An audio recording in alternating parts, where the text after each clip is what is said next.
Welcome to Cost Saver Conversations. I'm Angela, and I ask the practical questions so you can quickly understand what matters. Today, I'm joined by Assad. Hi, Angela. We are unpacking the real cost of selling your home, land registry fees, pitfalls, and how to avoid surprises today, and tying it back to the wider cost saver ecosystem, including practical calculators and checklists so you can turn insights into action quickly. Just a heads up before we dive in, we are your synthetic hosts. We are great with numbers, but as AI, we can sometimes be confidently wrong.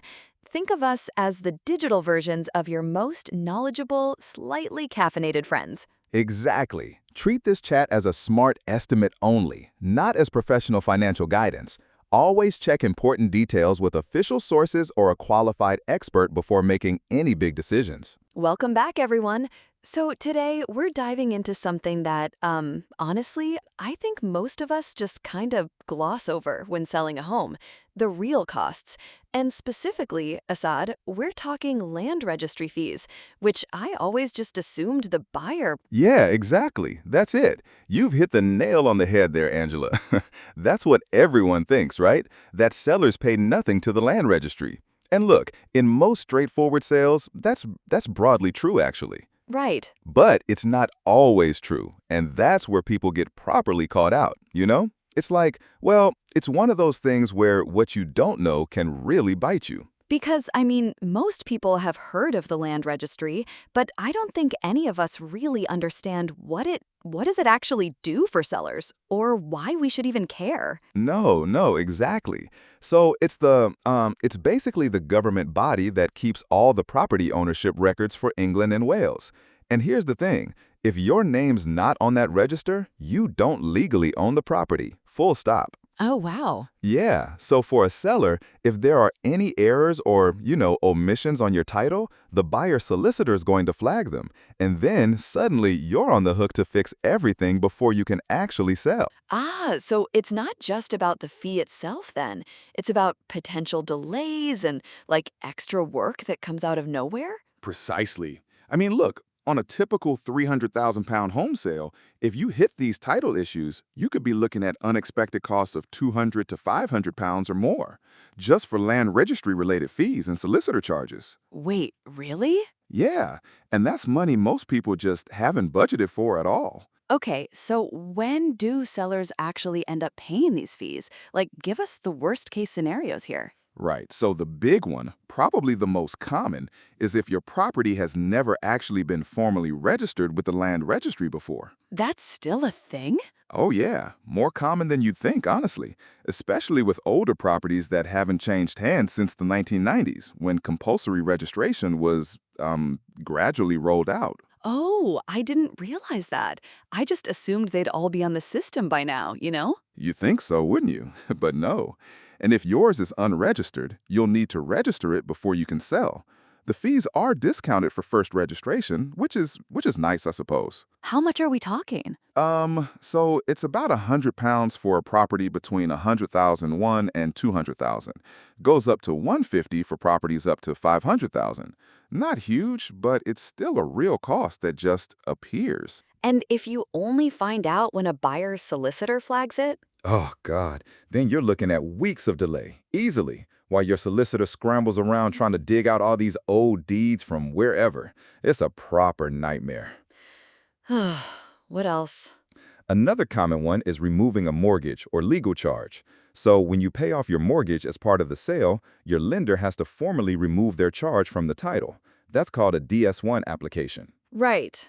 And that has a fee, usually small, like 20 to 40 pounds for an online application, but it's there. It just gets kind of buried in your conveyancer's bill. So you don't even notice it, really? Exactly. And then there are boundary disputes and title errors. These can be an absolute headache. Oh, no. If your title plan doesn't match what's physically on the ground, say a fence got moved years ago, or there's an extension that kind of encroaches a bit, the buyer solicitor will pick it up. Like that shed isn't where the map says it is? Pretty much. And resolving that, Oh man, it can involve surveyor reports, solicitor letters, formal applications to the land registry. Each step costs money. How much? Solicitor fees alone can run into hundreds or even thousands, depending on how messy it gets. I mean, there was this woman, Sarah from Leeds. Her garden fence had been in the wrong place for 15 years. 15 years? I know. Buyer solicitor flagged it, and she ended up paying £650 in fees. 6 weeks of delays. Nearly lost her buyer. 6 weeks? That's actually terrifying. So it's not just the land registry fees themselves, it's all the knock-on costs of fixing these issues? Exactly. The unexpected work, the delays, the stress, which actually leads us nicely into all the other costs sellers tend to underestimate, because land registry stuff is just one piece of this whole expensive puzzle. Go on, lay it on us. What else are we forgetting about? Well, estate agency fees for a start. They typically run between 1% and 3% of the sale price plus VAT. Right. So on that 300,000 property we were talking about, you're looking at anything from 3,600 to over 10 grand. That's a huge chunk of money. Yeah, that's not small change at all. And conveyancing? Conveyancing fees for sellers, usually 800 to 1,500 pounds plus VAT and disbursements. Those disbursements include things like official copy entries from the land registry. They're only $3 to $7 each, but they add up, you know? Mm-hmm. Then you've got EPCs, Energy Performance Certificates. If yours has expired, you need a new one. That's around 60 to 120 pounds. Because you need a valid one to even market the property, right? Yep, legally required. And then, mortgage redemption fees. If you're paying off a fixed-rate mortgage early, those can be substantial, sometimes thousands of pounds. Ouch. And then the one everyone forgets, removal costs. Seriously, people just, I don't know, they completely blank it out or something. It's true, though. Professional removals can be $500 to over $2,000 depending on the size of your home and how far you're moving. It's mad how people just don't factor it in. So if we take that $300,000 house again and add all this up, what are we looking at, roughly? Honestly, you could easily be looking at $8,000 to $11,000 or more. Wow. And that's before any repairs or redecoration you might do to make the place more sellable. It's a significant amount coming directly out of your sale proceeds. That's actually quite shocking. I mean, I knew selling was expensive, but I hadn't pieced it all together like that. So what can we do to avoid these pitfalls, especially the land registry stuff? The single most effective thing? Check your title before you even list your property. How? Go to the HM Land Registry website, find your property, and for just £3, I mean it's nothing, you can download your title register and title plan. Takes literally 10 minutes. Just £3? That's incredibly cheap for that kind of peace of mind. Right. It'll show you any issues, unregistered land, restrictive covenants, outstanding charges, whatever. And if you spot anything weird, you can contact a conveyancing solicitor before you're under pressure from a buyer. That makes so much sense. Gives you time to actually sort things out properly. Exactly. Oh, and another tip, when you're instructing a solicitor, ask if they use the land registry's online portal for applications. Why? Online fees are typically half the cost of postal applications. It's a small detail, but, it can save you real money. I hadn't thought about it like that. What about fixed fee conveyancing? Yes, absolutely ask for a fixed fee quote. And make sure it includes all disbursements, not just the headline legal fee. Ask them directly, is this fixed or an estimate? What disbursements are included? Do you use online land registry applications? Does that make sense? Yeah, that's really good advice. I guess it's all about being proactive, isn't it? Not just assuming everything will magically work out. Precisely. People often worry that checking their title will, alert their mortgage lender or something weird, but it's completely routine. Your lender won't be notified. It's just sensible. And what about DIY conveyancing? Some people try to do it themselves to save money, right? Oh, that's a big no from me, honestly. While it's technically possible, the risks of making errors that delay or completely derail your sale, they far outweigh any savings. Plus, most mortgage lenders require a qualified solicitor anyway, so. Right, so don't be a hero there.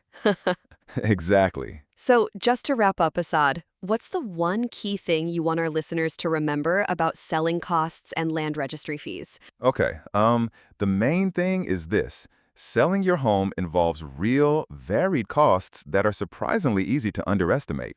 Land registry fees aren't always the biggest, but the issues that trigger them, unregistered title, boundary disputes, these can derail your sale at the worst possible moment. Right. So check your title early, use online applications where you can, get a fixed fee conveyancing quote with a full breakdown.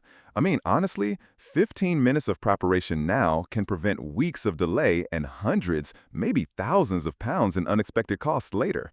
It's really not that complicated once you know what to look for. That's fantastic advice, Assad. Really eye-opening stuff. Thank you so much for breaking it all down for us. My pleasure, Angela. Hope it helps someone avoid a nasty surprise. Quick side note, this guide connects with other cost-saver blogs, especially free ways to slash your energy bills this winter, home insulation ROI guide, and how weather predictions can slash your energy bills. Exactly. And reading those together gives you a fuller picture of safety, energy costs, and long-term affordability before you choose a postcode. Primary sources used here include HM Land Registry Registrations Fees, gov.uk, and HM Land Registry, How to Check If Your Property is Registered, gov.uk, so you can verify the data yourself and stay evidence-led. That wraps this cost-saver conversation with Angela and Assad. If this helped, share it with someone house hunting so they make safer and smarter money decisions. Your next step is simple. Try one of the cost-saver tools, then read free ways to slash your energy bills this winter, and use both together before committing to a move.